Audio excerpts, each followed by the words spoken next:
berxwedêr ê ekîn û sêveyan xweseriyê ava dikin û dimeşin azadiyê.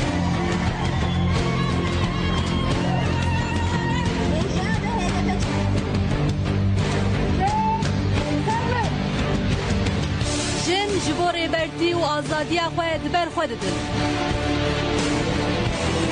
Jin di heştê adarê de li qadan in. Jin, jiyan, azadî! Jin, jiyan, azadî! Radyoyu dengê gelin, dengê toyê hawatiya.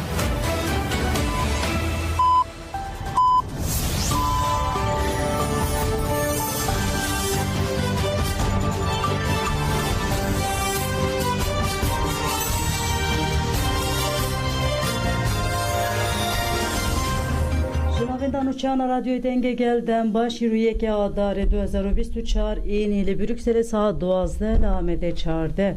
Bu darını cemen uçe navar ucu peşkeş biken peşi çenserin uçe.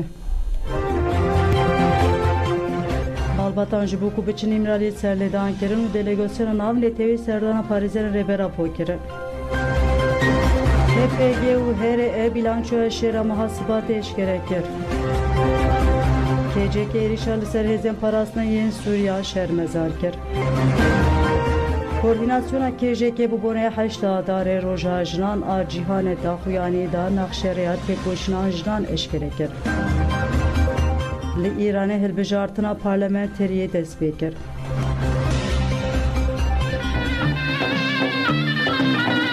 Emjin paş ve gav naveşin. Tede koşun denge xwe bilind dikin.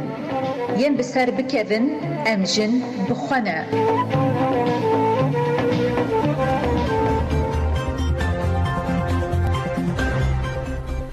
Dubare dembaş godarın heced emdes bi berfeyan uçe xwedikin ji bu diktina Reber Abdullah Öcalan serledan hatekirin. Mehmet Öcalan birayı Reber Apo vasivi mazlum dinç bidaxwaza hevdetine serli serdozgire komariya Bursa'yı u müdüriyet girtika imraliyedan. Ali Konar birayı Ömer Hayli Konar, Polat Yıldırım birayı Hamili Yıldırım u Melihe Çetin Xuşka Veysi Aktaş bi heman daxwazi serli serdozgire komariya Bursa'yı u müdüriyete girtika imraliyedan. Ses salım bi çavayı agayı ji Reber Abdullah Öcalan nayavar girtin.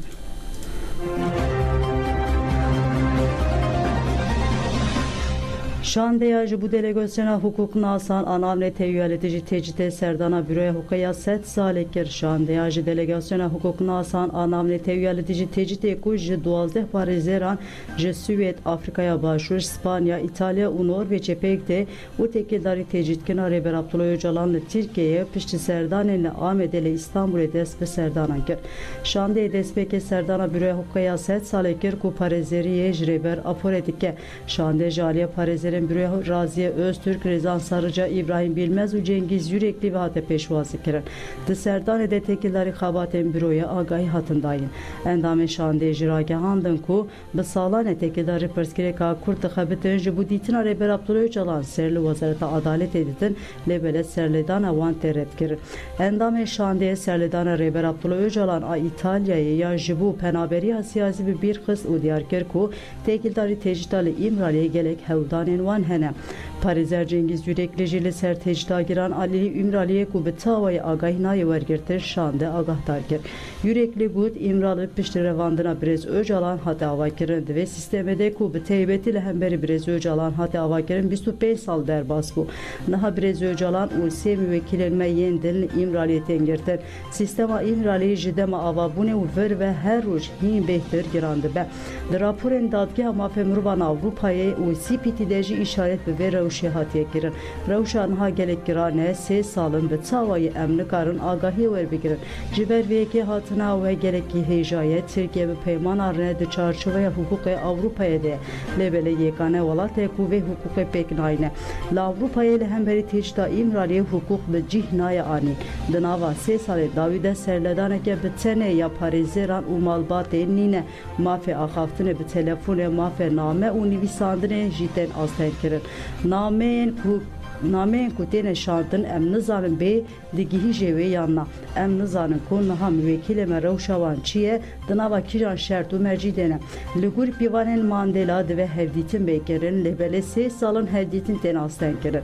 Parêzeran rapora li ser İmralê radestê şandeyê kir, serdan li çepemeniyê girtî dewam kir. Şande ve pişe serdana dayikên aştiyê HDP, İHAD û Tİ ve enşaxên İstanbulê jî bike. Fikrê rêber Apo fikrê mirovahî giştiye û ji bo mirovahiyê giştiye. Gerek dike mirovahî li rêber Apo xwedî derkeve. Azadiya fîzîkî ya rêber Apo erkekî exlaqî ya mirovahiyê giştiye. Azadiya fîzîkî ya rêber Apo temamkirina azadiya mirovahiyê giştiye. HPG bilançoya şer a muhasibatê eşkerekir navenda ragihandin û çepemeniya HPG bi daxuyanekê bilançoya şer a muhasibatê eşkerekir. HPG li ser têkoşîn û berxwedana gerlaya muhasibatê ev nirxandin kir. Berxwedanan destaniyan gerlayên Azadiya Kurdistanê birhê fedayê Apoyî bênaber didome. Muhasibatê ya kompleya navnetê û pêk hat û ji bo gelê Kurd wek roja reş tê nirxandin gerileyan têkoşîna xwe hîn mezintir kir. Bi çalakên serkeftî carekê girêdana xwe ya rêber Aporê nîşandan. Di şert û mercên zehmet herî ên zivistanê de xaka pîroza Kurdistanê bi canbaxşane parastin. HPG da zanin ku di muhasibatê de gerilayan serkeftinê nû bi operasyonên şoreşgerî bi dest xistine. Gerilayên modernîteye demokratîk di taktikê de pispor bûne. Bi îlhama ku ji îdeolojiya Apoyî girtine afrineriya xwe derxistine pêş û performanseke bilind nîşan dide. Ev asta ku gerilatiya azadî ya Kurdistanê gîştê carekê di nîşan daye ku polîtikaya qirkirine ya dewleta Tirk a Mêtînger û rejima faşîst AKP MHP wê encamên negire û hêviya azadî û baweriya gelê me ya ji bo serkeftinê hê bêhtir mezin kiriye. HPG dest nîşan kir ku rejima faşîst AKP MHP hew dide binûçeyên derew û çîrokên sexte yên serkeftinê civakê bixapîne. Di muhasibatê de bi operasyonên şoreşgiriya serkeftî re de gerilayan 18 çalakî kirine. Divan operasyonên şoreşgerî û çalakiyan da yek ji yüzbaşî çilû yek dagirker hatine ceza kirin. Divê têkoşînê de hevriyê me Şervan Varto gihîş şehadetê. Çepemeniya şerê Teybet a dewleta Tirk hewl dide ser vê têkçûna mezin artêşa xwe bigire. Di heman demê de derbarê wendahiyên gerilayan de her roj nûçeyên derew serwîst dike. Di muhasibatê de ji bilî şehadeta hevriya me Şervan Varto tu wendahiyên gerila çênebûne. Wê meşa şoreşgeriya hevriya me Şervan Varto ku xwedî wêrekeke mezin û milîtaniya Apoyî bû her tim mînak bigirtim. Gerilayên Azadiya Kurdistanê mîrasa têkoşînê şehîd Şervan Varto hilgirtine sermilê xwe. Wê li ser şopa şehîdan bê dûdilî tê bikoşin û doza azadiyê bi serkeftinê tajdar bikin. Li ser navê hevriyê xwe Şervan Varto soza ku medaya hemû şehîdên xwe carekê din dubare dikin.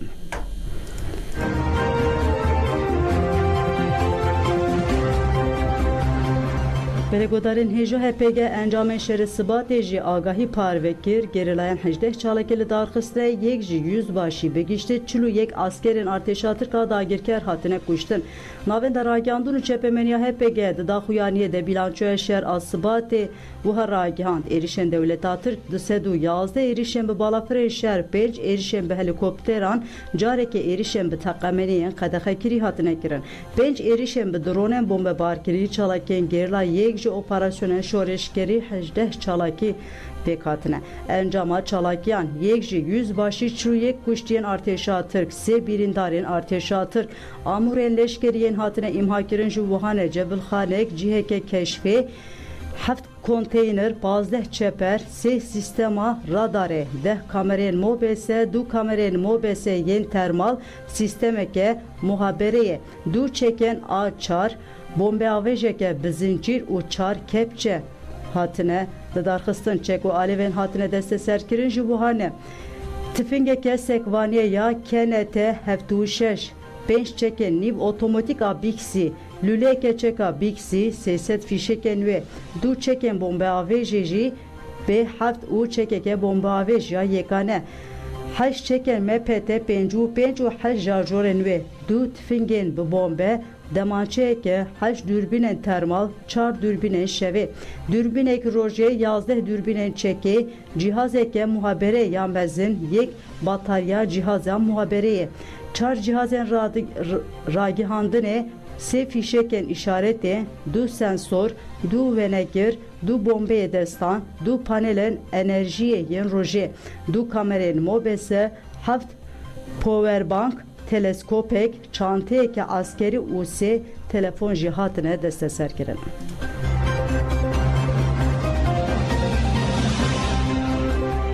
Hezin Rızgariye Afrinêjî bilançoya erişen arteşa Türk emma hasıbatı eşkereker navenda ragihandını Hezin Rızgariye Afrinê daxuyanek da u encame erişen devleta Türk en sıbatı eşkereker. Here eda zanin hafşte sıbatı li günde bene yenavçe şerreva da encama toparan ede leşkereke hükümeta Şam'e birindar buye. Leheman günde de 12 sıbatı de toparan ede şenike birindar bu de encama toparan kirna malekede leşkereke hükümeta Şam'e u valatiye bina ve civan ezet Hacı Ezvet hatiye kuştun Adnan Kitoji birindar buya. Sezde isbat eli günde ben edi toparana devlet atık de şeniyeke hatiye kuştun şeniyeke birindar buya. Ligünde tilmedik ji de encama toparan ede du leşkerin hükümete Şam'e hatiye kuştun. Bistusi isbat balafreke bemruva devlet atık ligünde til eynip hatiye imhakirin. Bistune isbat de encama toparana arteşa atık alidici günde tenede Yusuf El-Hayek hatiye kuştun. Abdurrahman El-Heyek ji birindar buye. Heman rojede toparan li sergunde soğaneke de Emine Hikmet Mehmet Giran birindar buye. Here edazanin devlet atık de mahasıbatı de 1214 caran bu obusan 649 caran bu havanan suhu 2 caran bu tankan heftu hef caran bu bombe avejan 4 caran bu moşekan o 9 caran ji bu balafrem be mru u bçek ji bu dronayan erişi hereme kirine.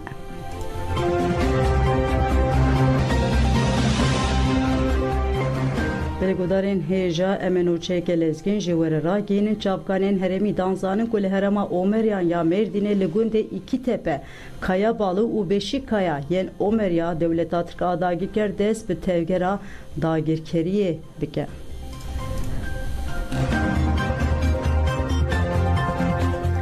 Çiyaye Metinaya hate bomba baran kirin li guri agayên ji herêmê hatine girtin balafirên şeriyên dewleta Tirk a dagîrker danên Siharê Çiyaye Metinaya girêdayê navçeya Amêdê ya parêzgeha Duhokê bomba baran kirin. Tê gotin li bu tevgera balafiran ya li ser herêmê dewam dike derbarê ziyanan de tu agahî nehatiye bi dest xistin.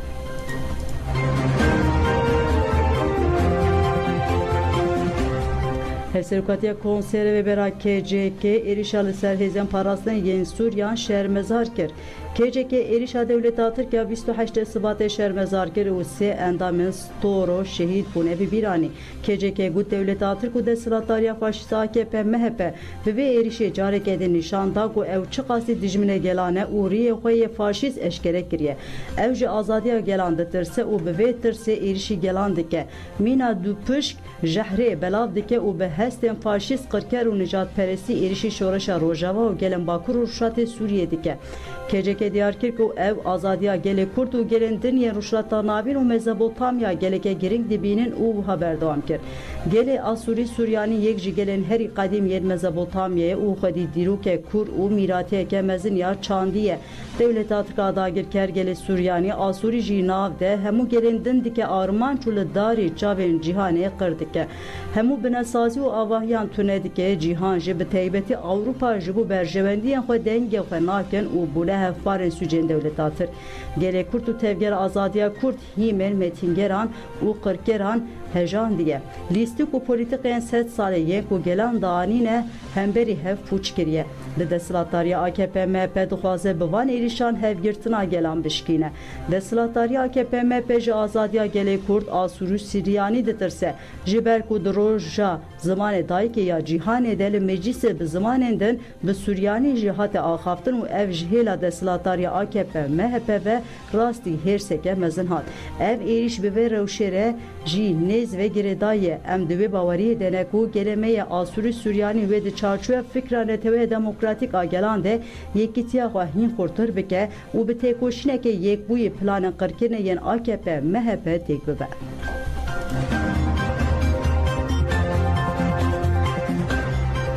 Cenazeye Doktor Sabri Toprak ve Bakırya Kurdistan'a veri ve şartın Doktor Abdülkadir Sabri Toprak Duble Süleymani'de Erişa Devlet Atırk Adagir Kerde hade kuştun. Bu yerdan Nivro saat derdora pazdı ve sıhandel caddeya 6 metreyi liberamberi Xwerengeha debaşan pekatiye. Mita Türk Çargule verdan Doktor Abdülkadir Sabri Toprak evliciye bu yeriş katilkir. Cenazeye Doktor Sabri Topraklı Saziya Tıp Adliya Süleymaniye'ye girtin, kujer he nahatine girtin. Hat zanin yepersin devam dike, bu Sabri Toprak kone sersağı hatiye danin gele kezd için serdani.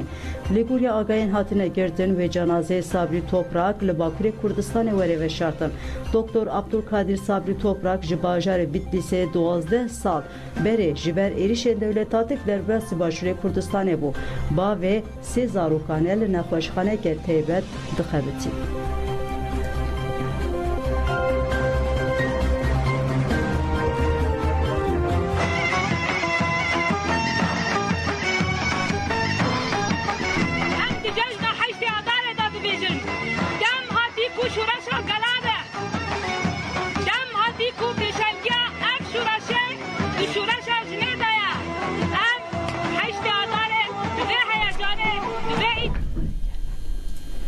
Pelegodarên hêja deqekî nûçeyeke lezgîn heye em dixwazin bi were parve bikin li taxa şehîdan ya li navçeya Kelar a girêdayî îdareya germiyan taqîneke mezin çêbûye li gurî agayên hatine standin beriya niha bi demeke Kurd li taxa şehîdan ya navçeya Kelar ya ser bi îdareya germiyan ya girêdayî Silêmaniyê dengê taqîneke bi hêz hatiye bihîstin. Heya niha sedema taqînê nayê zanîn û derbarê bû yerê de ti daxuyanî jî nehatiye dayîn.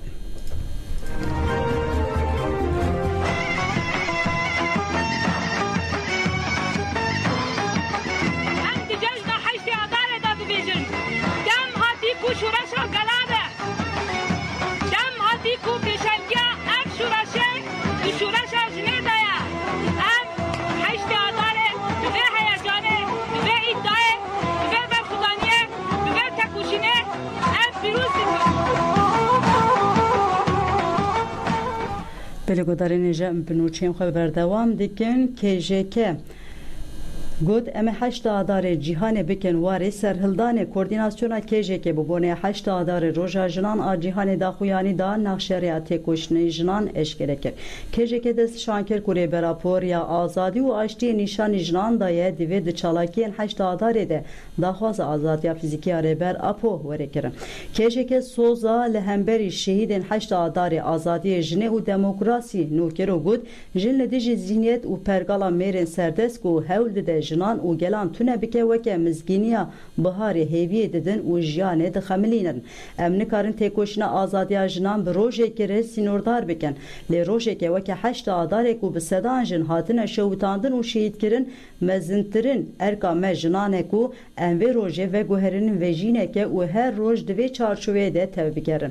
KJK îşaret bi şerên li çar aliyên cîhanê jî kir û wiha got gelek welatên cîhanê di nava şerekê dijwar dene. Dema em li hejmara kuştina jinan destirê jî qetilkirin û êrîşan dinêrin em dibînin yên herî zêde tên kuştin jinin. Dema em li şerê li Kurdistanê jî dinêrin em dibînin ku kiryarên qirêj û bê ahlaqî herî zêde li Kurdistanê hene. Şerê cîhanê yê siyemîn jî di çarçoveya feraseta serdest a mêran de têkirin. Ev zihniyê jî hemû cîhên jiyanê pûç dike. Ji ber vê 8 adarê rojeke gelekê watedar û girîng e ev roj destpêka têkoşîna li dijî pergala xwedî zihniyeta mêr a global e û xwedî wateyeke civakî û dîrokî ye. Lewra farasat û têkoşîna jinan a iştîxwaz li ser hîmên demokratîk û paradigmayê ekolojîk û azadî parêziya jinan pêş dikeve. Divê em têkoşînê li dijî netewperestiya antîdemokratik olperest li dijî zayînperestiyê xort bikin.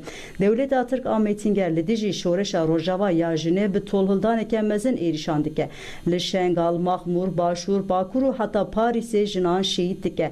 Li Efrîn, Serêkanê û qadên şoreşa jinê ku ji aliyê Dewleta Tirk a faşîst ve hatiye dagirkirin kirin jin her roj rastî işkenceyên giran tên û bi kuştinê re rûbirû dimînin.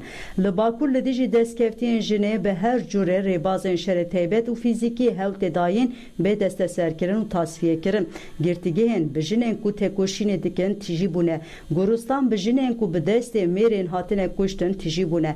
Lazim e divê heştadarê de Erdogan û mêrîtiya Kiret bên teşhîrkirin. Divê dewleta Îranê ya ku jinan sêdare dike, işkenceyê li wan dike, bedena wan dîl digire, rejima Talibanê ya Afganistanê avadaniya çeteyên Boko Haram werin teşhîrkirin û şermezarkirin.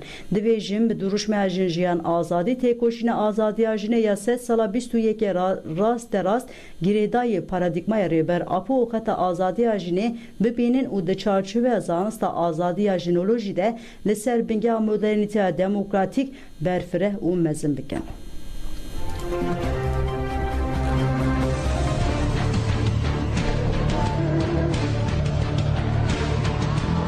Bi ruhê berxwedêr ê ekîn û sêveyan xweseriyê ava dikin û dimeşin azadiyê.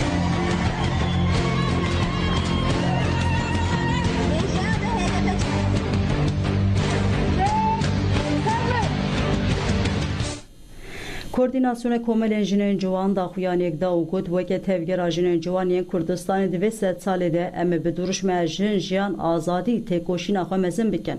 Ciwanan şehadeta ji pêşengên koordinasyona KJC û endama Komîteya Ciwanan a PKK bi şenk bürüsk û endama rêveberiya komelên jinên ciwan û komelên ciwan Sara Hogir riha eşkerekirin û gotin bi berxwedana xwe diriyan wan de xurt bikin.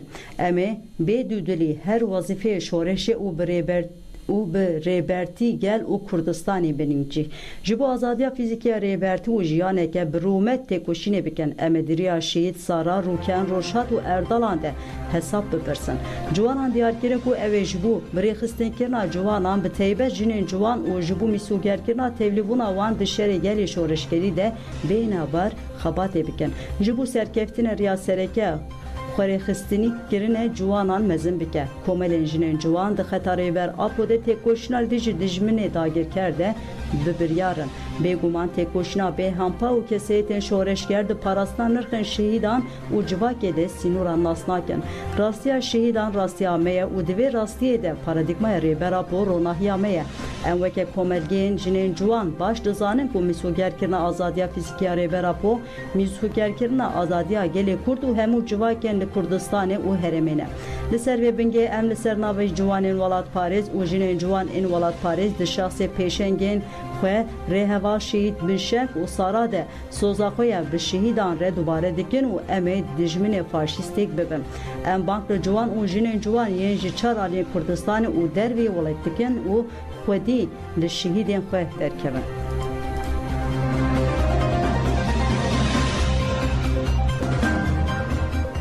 Kübra Filiz got em ê deriyê nû ji bo jiyaneke azad û serbixwe vekin. Li ser navê girtiyên siyasî Kübra Filiz ji girtîgeha jinan a Şakranê peyama heşta derişand û roja jinan a cîhanê pîroz kir. Li peyamê de wa hat gotin. Bi hêviya demên ku herkes xwe bibîne û dilêgerîna xwe temamkirinê de bin. Niha kesên ku biharê di rihê xwe de dihewînin li ser navê me hemûyan li ser axa ronî zivistana reş bidawî dikin.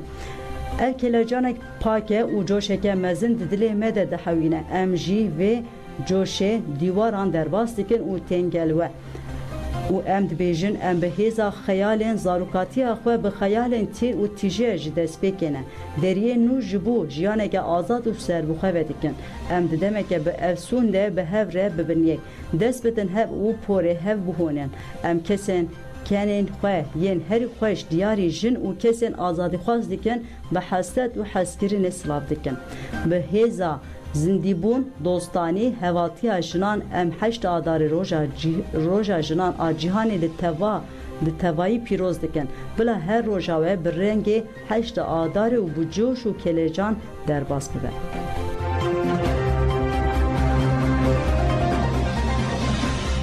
Firas hatına haşta adarı reji li heremen kuştun u xwe kuştun jinan berdewam dike li seranserê cîhanê çalakî û xebatên bi bonê haşta adarê dest pê kirine.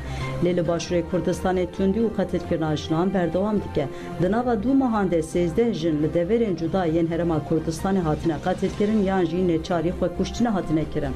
Qetilkirina jinan û teşwîqkirina xwe kuştina jinan li Herêma Kurdistanê berdewam dike.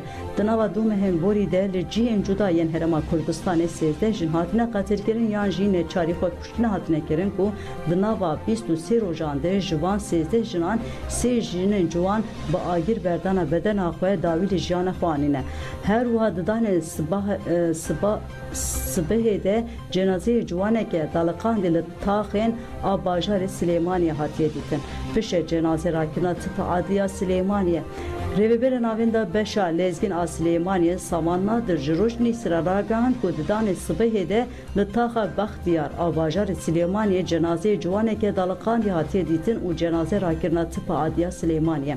Lê gorî agahiyên hatine belavkirin ciwanên cenazeyên wî hatiye dîtin 23 salî bû û di restoranteke ya li Bextiyar de kar dikir.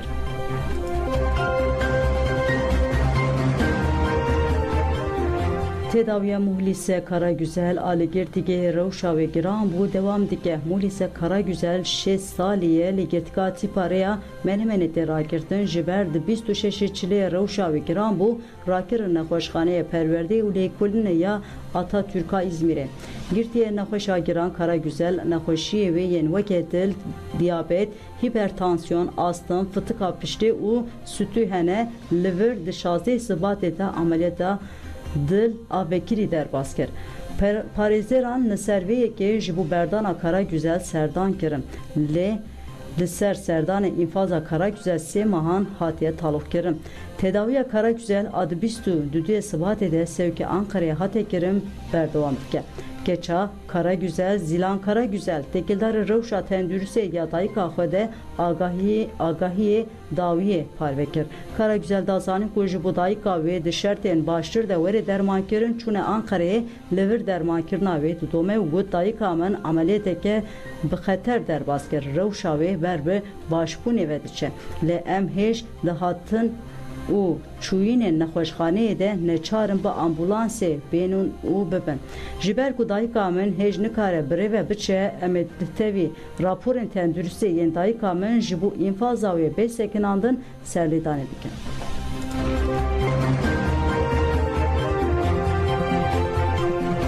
Ji lêgerina fikrê Apoyî heya fermandariya asayişa Êzdîxanê Şerzad Şemo ciwanên êzdî ku bi zordarî dihatin tirsandin di fermana sê tebaxa 2014 de fikrê rêber Abdullah Öcalan nas kirin û hatin guhertin. Yek ji ciwanên ku fikrê rêber Abdullah Öcalan nas kir û dest bi têkoşînê kir Şerzad Şemo ye.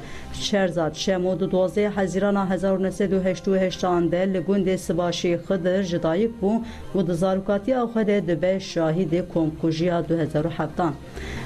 Di ciwantiya xwe de dibîne ku PDK li şengalê dîktatoriyek avakiriye û kes nikare dengê xwe bike. Şerzad Şemo hingî tevgera azadiya Kurd û tevgera demokrasî û azadiyê tev da û fikrê Apoyî nas dike. Di vê demede çeteyên Daişê êrişî şengalê dikin. Şerzad jî li komelgeha Siba tevlî ciwanên tev da dibe. Li çayên şengalê jî di keleka Agîciviyan, Dilşêr Herekol, Saîd Hesen û Dijwar Fakîr de li dijî çeteyên Daişê şer dike. Di nava refên YPJ de dibe kesekê pêşek û beşdarî pengava rizgarkirina navenda şengalê dibe. Di kongreya duyemîn ya padê de Şerzad dibe endamê mektep siyasî ya padê û beşdarî karên siyasî li keleka mamzekî di nava gel de digerin û hewl didin civakê birêxistin bikin. Şerzad di 29 çile de bi komek jin û ciwanên êzdî re berexwe dide Afrînê û li dijî hêzên dewleta Tirkiya dagirker û çeteyên wê şer dike. Piştî demeke ve digere û dibe yek ji damizrînêrin asayişa Êzdîxanê. Asayişa Êzdîxanê jî her dem bûye hedefa êrişên dewleta Tirk û PDK û di siyadara 2017 de PDK êrişî xane Sûrê dike. Dema êrişa artêşa Iraqê ya li ser asayişa Îtixanê di 18 Nîsana 2022 de şerzat dibe yek ji kesên xwedî biryar û bi çekên sivîk lê bi îradeyeke mezin li hemberî artêşê radiweste. Mîta Tirk û PDK biriya sîxurên xwe dikevin pay şehîd şerzan û dixwazin wî tune bikin û di yekê adara 2023 de di encama êrişeke bêbext de li navên da Şengalê şehîd dikin.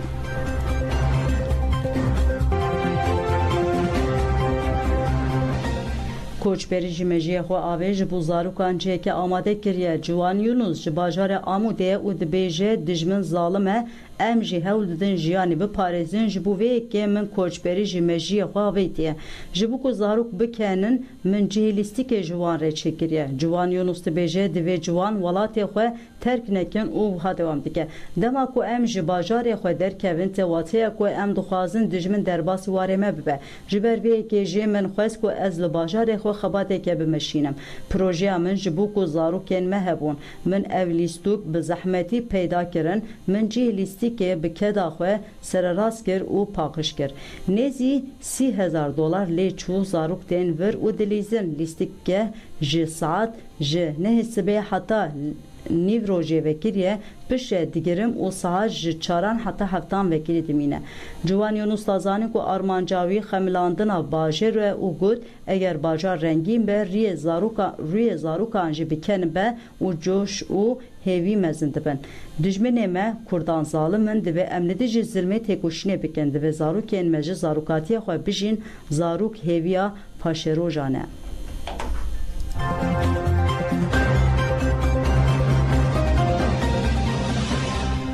Li İranê hilbijartina parlamentoyê dest pê kir. Li İran û Rûşdatê Kurdistanê hilbijartina ji bo parlamentoya İran û encumena pisporan dest pê kir.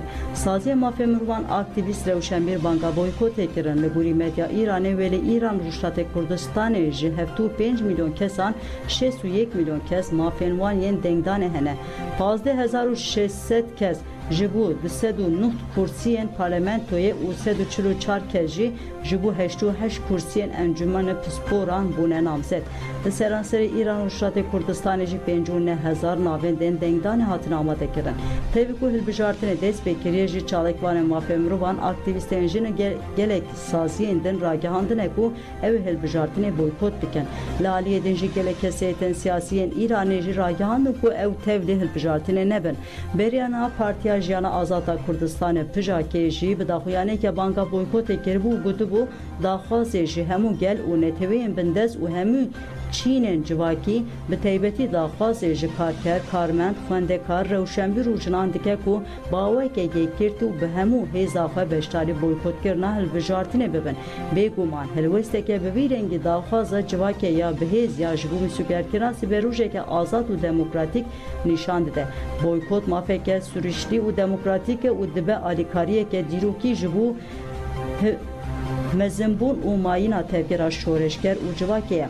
Boykotkirina hilbijartinê dikare morala gelan bilind bike.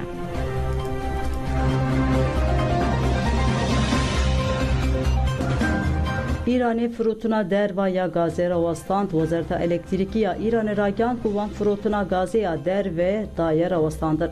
Wezareta İranê got wezareta me di mehên havînî de ji bo pêvîdiyên hemwelatiyên me yên ji bo elektrîk û sotemeniyê karên avakirin û nûkirina santralên enerjiyê gihane noxteyeke temam kirine. Desthilatdariya me firotuna derve ya gaza İran û Iraqê ya rawastandine. Desthilatdariya me gaza li navên da başûrê Baxdayê jî ji sedî çal kêm kiriye. Wezareta İranê destnîşan kir ku wan ji bo enerjî û sotemeniyê tedbîrên alternatîv girtine.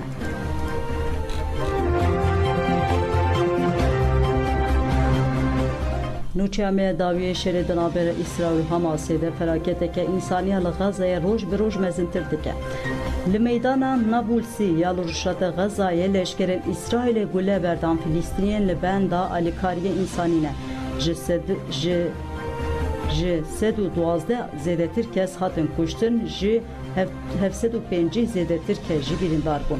Bakurê Gazayê bi xelayê re rûbirû maye. Konvoya alîkariyê ji bo xwerekan bibe vê deverê ketibû rê. Bu yer dema girsiyeke mezin Gazayan hewdan xwe bigênin vê kombeyê pêkat. Artêşa İsraîl li peyê bûyerê daxuyanî da dîmeneke satalîtê weşan îddia kir ku bu yer ji ber îzdihamê pêkatiye. Bes çavkaniyeke İsraîlê jî diyar kir ku ji ber hinceta ku li dijî wan tehdît pêk hatiye artêşê gulle raşandiye ser Qarabalixê. Li pey êrişa İsraîlê Konsey Ewlekariya ya Netewêniyê bûyî li ser daxwaza Cezayirê civîna lezgên li dar xist. Civîna ji çepemeniyê re girtî li dar ket nêzî saatek û nîvê dewam kir. Li pey civînê tu daxuyaniyek fermîne hate dayên. Êrişa İsraîlê li seranserê cîhanê bû sedama bertekan jî. Nûnerê Filîstînê Riyad Mansûr beriya beşdarî civînê Konsey Ewlekariyê bibe li ser rewşa agahî da û got Riyad got li gurî agahiyên me bi dest xistine gulle berdana serê li dihan kesan. Ev yek jî tê maneya bi qastî wan hedef girtine û kuştine. Her wiha Riyad Mansûr Konsey Ewlekariyê jî rexnekir û got vê rewşa bê belabat berbat a konsey û van vetoyan dibe sedema kuştina gelê Filîstînê. Serokê Amerîkayê Joe Biden jî li ser bû yerê got vê müzakereyên ji serê 5 mehan dewam dike têxe sorê. Qesra Spî Amerîkayê diyar kir bûyera pêkhatî endîşeya wan gelekî mezintir kiriye. Wezareta Karê Derve Fransayê jî bi daxuyaneke bertek nîşan da û got tu tiştek nikare êrişa leşkerên İsraîlê ya li dijî kesên birçî yên xwestina xwe bigihînin xwêrekan mafdar derxîne. Wezaretê ji İsraîlê daxwaz kir li gurî hukûqa navnetewî tev bigere û alîkariya ji bo sivîlan tê kirin biparêze. Serokkomarê Fransayê Emmanuel Macron jî di peyama medyaya civakî de diyar kir leşkerên İsraîlê sivîlên Filîstînî kirine hedef. Lewma jî şermezarî da kiryara İsraîlê ya bûye sedema kuştina insana.